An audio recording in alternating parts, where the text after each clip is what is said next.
Je trouve ça très difficile de croire que la vie terrestre est unique dans l'univers. Il existe tellement de galaxies, d'étoiles et de planètes qu'il y a forcément des endroits où le concours de circonstances qui a fait émerger la vie chez nous s'est reproduit. J'aurais même plutôt tendance à penser qu'elle doit être omniprésente dans le cosmos. Seulement, quand on observe les étoiles, il est pour le moment impossible de confirmer que la vie existe ailleurs. Le système solaire paraît stérile, du moins en surface.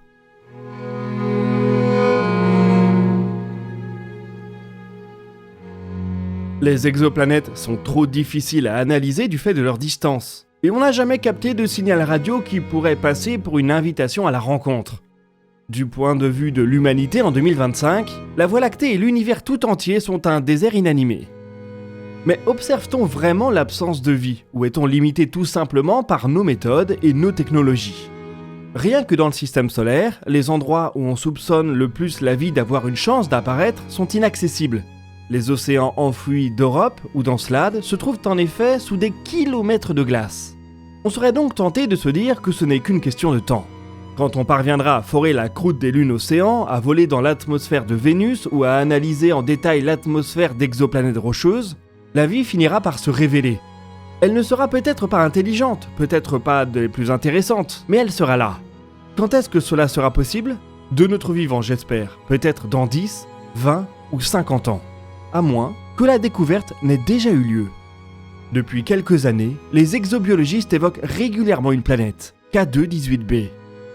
Ils ne sont pas certains de ce qu'ils y ont trouvé, mais elle présente un cas troublant. Il est ainsi possible, lorsque viendra le temps d'écrire l'histoire, qu'on retienne 2023 comme l'année où le premier signe est apparu, même si la confirmation met bien plus longtemps. Cela ferait de K2-18b un nom qui resterait à jamais gravé dans la mémoire humaine.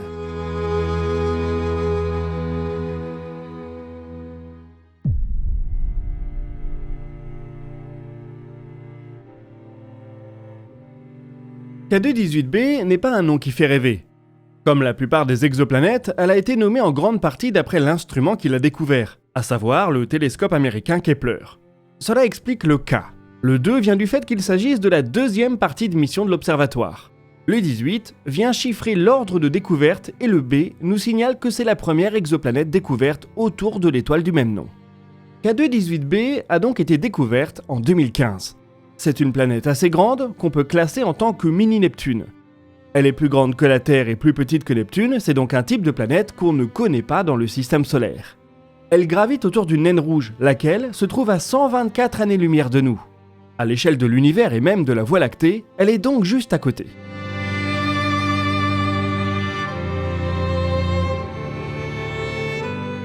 K2-18b met 33 jours terrestres à faire le tour de son étoile. Vu que cette dernière est petite, cela place la planète dans sa zone habitable. Bon, jusqu'ici, rien de bien excitant. Des planètes dans des zones habitables de naines rouges, on en a découvertes plein, dont certaines sont beaucoup plus proches de la taille de la Terre. Ce qui rend K2-18b particulièrement intéressante, c'est sa chimie. En 2019, elle a connu son premier moment de gloire. À l'aide de Hubble, une équipe a détecté de la vapeur d'eau dans son atmosphère. C'était la première fois que de la vapeur d'eau a été détectée dans l'atmosphère d'une exoplanète qui se trouvait dans la zone habitable de son étoile. Les planétologues ont alors commencé à construire des modèles. Comme la planète est beaucoup plus massive que la Terre, ils se sont dit que son atmosphère devait être soumise à des conditions de pression importantes, ce qui amènerait son eau à un état supercritique, à mi-chemin entre la phase liquide et la phase gazeuse.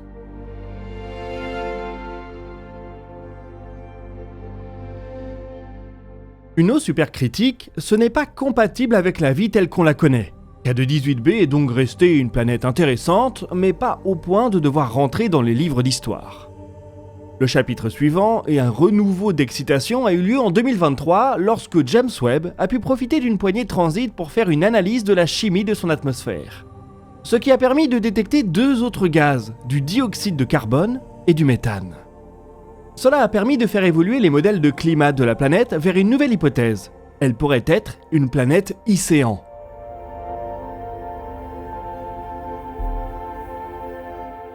Océan, c'est la contraction de hydrogène et océan. On vous en a parlé dans DNDE à l'époque. C'est encore une fois un type de planète qui n'est pas présent dans le système solaire, qui est donc une pure affaire de modèle. Dans une planète océan, on trouve de profonds océans d'eau liquide qui sont surmontés par une atmosphère principalement constituée d'hydrogène. De telles planètes pourraient conserver leur océan malgré leur grande taille. On pourrait ainsi trouver des planètes Icéans qui font 2 fois, voire 2 fois et demi la taille de la Terre, et qui malgré tout possèdent des océans.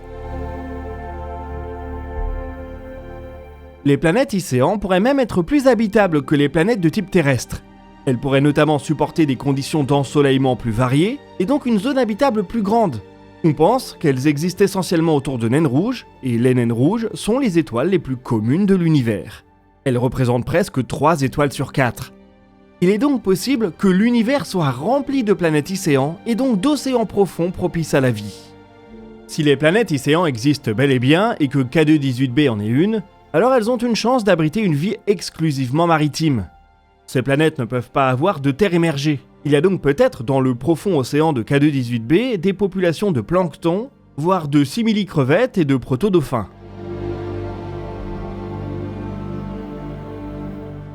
Pour le savoir, il faudrait être capable de détecter l'activité de telles espèces. Et voilà qui nous ramène au spectre dressé par James Webb. Je vous ai dit que le télescope spatial avait découvert 2 nouveaux gaz. Mais si vous regardez le spectre communiqué par la NASA, vous allez voir qu'il y a en fait 3 signatures. En plus du CO2 et du méthane, le télescope a mis en évidence du sulfure de diméthyle, communément abrégé DMS. Or, il se trouve que le DMS est un gaz qu'on connaît bien sur Terre. On le trouve aussi beaucoup au niveau de nos océans, car il est émis par des populations de phytoplancton.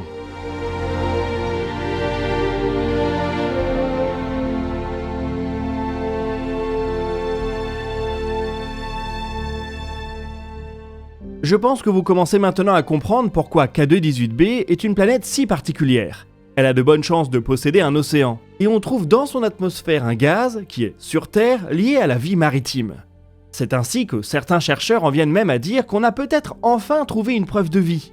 C'est impossible à confirmer, car vous allez le voir, il y a de nombreuses pincettes à prendre, mais si ça se trouve, ça y est, on a découvert indirectement la vie ailleurs que sur Terre. Venons-en aux pincettes justement. À commencer par la détection de James Webb. Le télescope géant de la NASA fait des miracles. Mais avec le DMS, il flirte avec ses limites. Même l'équipe qui a annoncé la détection prévient que cette dernière est assez spéculative. Le signal de la molécule est mêlé à celui du méthane. Et il est difficile de dire si certaines parties du spectre sont dues au méthane ou au DMS. Quand on modélise la planète avec de la vie, on remarque aussi qu'il faudrait que cette dernière produise vraiment beaucoup de DMS pour que celui-ci soit détectable dans l'atmosphère. Environ 20 fois plus que le phytoplancton terrestre. Ça reste possible, surtout en présence d'un océan global. K2-18b pourrait posséder une vie primitive où le phytoplancton a peu de prédateurs et pullule donc aux 4 coins du globe, formant ainsi un signal détectable.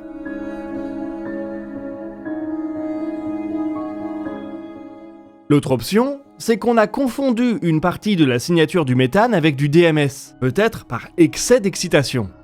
D'ailleurs, même le fait que K2-18b possède un océan reste incertain. La principale preuve de sa présence vient de la détection de CO2 et l'absence de détection d'ammoniac. C'est exactement la signature atmosphérique qu'on attend d'un monde icéan. Il y a donc de quoi comprendre l'engouement des planétologues. Seulement, depuis les observations de James Webb en 2023, d'autres modèles sont venus appuyer des modèles différents. Cette étude, par exemple, illustre un cas de figure où la signature chimique de K2-18b correspondrait à celle d'un océan de magma. Forcément, niveau crevettes et dauphins, ça rend les choses plus compliquées. K2-18b illustre ainsi un problème qui va être récurrent dans les décennies qui viennent. Comment comprendre ce qu'on observe en l'absence d'un point de comparaison ? Le Soleil n'est pas une naine rouge et notre système ne possède aucune mini-Neptune. On ne peut pas simplement se dire K2-18b doit être un peu comme la Terre et un peu comme Neptune ou une planète Icéan. C'est un astre complètement différent de ce qu'on connaît. Le seul moyen de l'appréhender, c'est via des modèles, et un modèle, aussi complet soit-il, c'est toujours une simplification de la réalité. Il reste donc possible que K2-18b possède des conditions de surface complètement différentes de tout ce qu'on a pu imaginer jusqu'ici. Parce qu'un petit procédé non modélisé bouleverse complètement nos prédictions. Ce n'est pas forcément une fatalité. Les lois de la physique et de la chimie sont les mêmes dans tout l'univers. Et donc, il est théoriquement possible de modéliser tous les climats imaginables si on connaît bien les conditions initiales. K2-18b ouvre également le débat sur les biosignatures. Le DMS est un composé fascinant, mais il ne représente pas pour autant une garantie d'être lié à la vie. Dans l'atmosphère terrestre, il est exclusivement lié à la vie marine. Cela en fait un biomarqueur robuste. Mais ce n'est pas parce qu'un composé est lié à la vie sur Terre qu'il est forcément lié à la vie sur une autre planète. En 2024, une équipe s'est penchée sur les analyses chimiques de la comète 67P, celle qui a été explorée par Rosetta. Les comètes, telles que celle-ci, représentent un peu le matériau de base qui a servi à construire les objets du système planétaire. Ils ont identifié un chemin qui permet la synthèse de DMS en partant des espèces chimiques qu'on retrouve sur la comète, sans aucun recours à la vie. Ce serait donc bien le signe que le composé chimique peut se retrouver dans la nature de manière abiotique, sans que le plancton ait son mot à dire. C'est d'ailleurs un problème qu'on va avoir avec toutes les découvertes de ce type. À chaque fois qu'on trouvera une atmosphère avec des conditions qui nous apparaissent propices, et peut-être une ou deux signatures, des chercheurs s'évertueront à vérifier si une explication qui ne fait pas appel à la vie est possible. Ce n'est pas pour limiter nos espoirs, c'est le rôle de la science.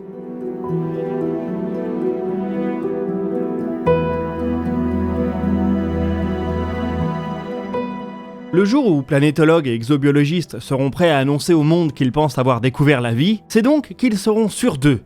Ils auront éliminé toutes les hypothèses adjacentes et seront capables de dire « Il est extrêmement improbable que ce qu'on voit là soit dû à autre chose que la vie ».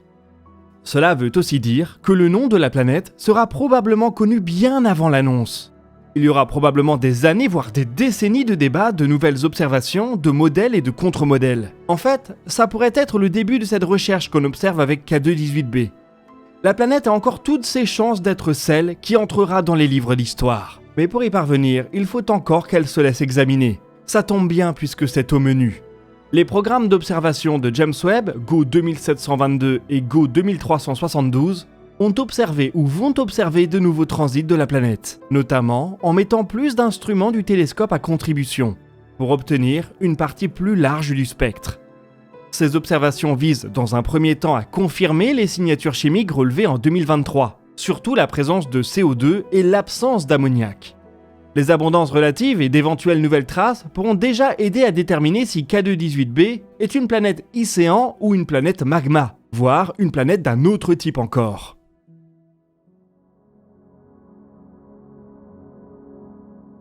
Idéalement, il faudrait également pouvoir spéculer sur l'organisation de sa surface. Comme c'est une planète dans la zone habitable d'une naine rouge, elle est probablement en rotation synchrone, c'est-à-dire qu'elle possède une face qui est perpétuellement dans le jour et une face qui est perpétuellement dans la nuit. Pour son océan et son atmosphère, cela suggère des dynamiques particulières. Elle pourrait ainsi être gelée d'un côté et bouillante de l'autre, avec de très forts vents. La vie ne pourrait alors exister que dans des zones limitées où les conditions sont plus clémentes. Les nouvelles passes de James Webb pourront peut-être également trancher sur la présence du DMS, ce qui ramènera sur le devant de la scène son potentiel pour l'exobiologie. Bref, il y a de fortes chances pour qu'on reparle de K2-18b en 2025 dans un DNDE. Il faudra alors bien garder à l'esprit toutes les informations dont on a discuté aujourd'hui pour comprendre l'impact des annonces. Et qui sait, peut-être qu'on est effectivement les témoins des toutes premières étapes de la découverte de la vie extraterrestre, et que K2-18b, après bien des débats et des observations, se verra dans quelques années confirmé en tant que maison d'un phytoplancton interstellaire.